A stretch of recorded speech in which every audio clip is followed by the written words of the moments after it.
In this video, I'm going to give you 10 tips that you can use to get people's attention, whether on social media or on making videos or wherever it is. This I got from a video from Dan Koe, which was a fairly long video. It was like 30 minutes long. And so here I'm going to try to condense it down into 2 or 3 minutes for all you lazy bums that don't want to sit around and wait for 30 minutes for the video.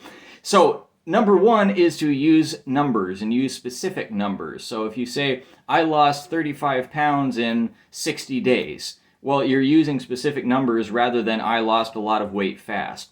Number two is to use pattern interrupts. Use things that people don't expect to hear or don't expect to see. So you can use a picture of something that's out of the ordinary that people won't expect to see, or if it's a YouTube video or like a YouTube ad, you can say, hey, you, stop now! Something like act weird or something that people aren't expecting. And it's like people like, whoa, that doesn't make sense for the environment, so it captures people's attention. Number three is to use negativity bias. People generally tend to pay attention to the negative. So instead of saying how to lose weight fast, you could say how to stop being a fat slob or something that's you're saying the same thing, but you're framing it in pointing out the negative rather than pointing out the positive. Fourth thing you can do is a group call out to a particular niche. So you can say, if you're a father that's between the age of 25 and 45, then ... Or if you are an American that lives in Louisiana, just like whatever might be relevant to your content, because the people that are in that group are going to listen more intently, and the people that are not in that group may be curious to see kind of what kind of stereotype or advice you're going to give to that group.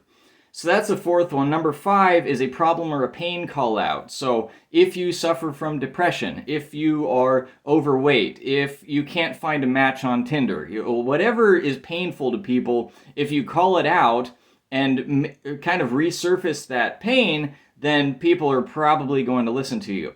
Number six is a potential benefit. So you could be making 6 figures a year if you just did this.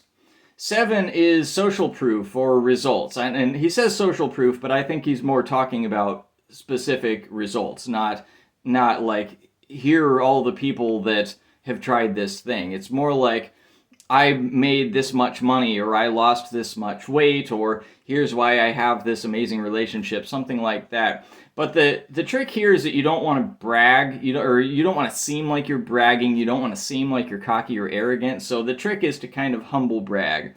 So if you have, for example, this is what I did to triple my income in 90 days, and now you have a screenshot showing your old income and now your new income, and your new income is very impressive. Well, it doesn't look like you're bragging. It shows proof because, hey, you're making this great income, but it doesn't look like you're bragging because you're really just using it to show how you did this thing, as opposed to, I'm so rich, listen to me, right? Think about how it comes off. Number 8, and he says this is the most important, and I agree, is confidence and conviction. You want to absolutely believe in the thing that you're saying, and you want to come across as though you absolutely believe in that thing.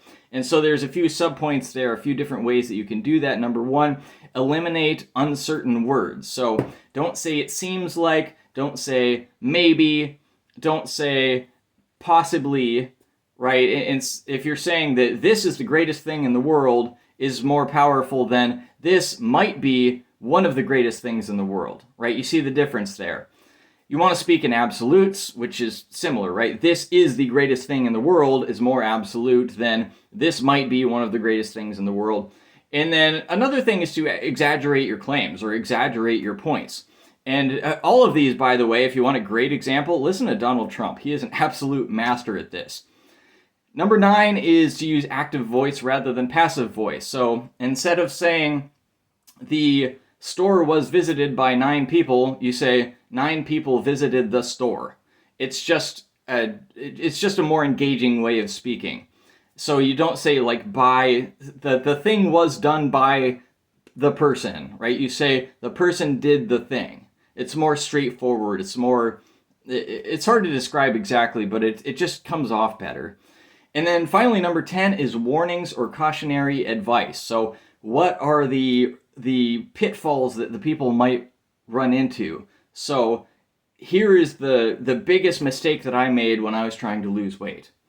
Right? So you're saying, hey, I'm going to show you how to avoid this horrible thing that might happen to you. It kind of goes along with the negativity bias that it's very engaging. So those are the 10 things that are the best for getting people's attention, and I'm going to make another video similar about the things that are the best for holding people's attention and getting engagement. So I hope you like this video, and stay tuned for the next one.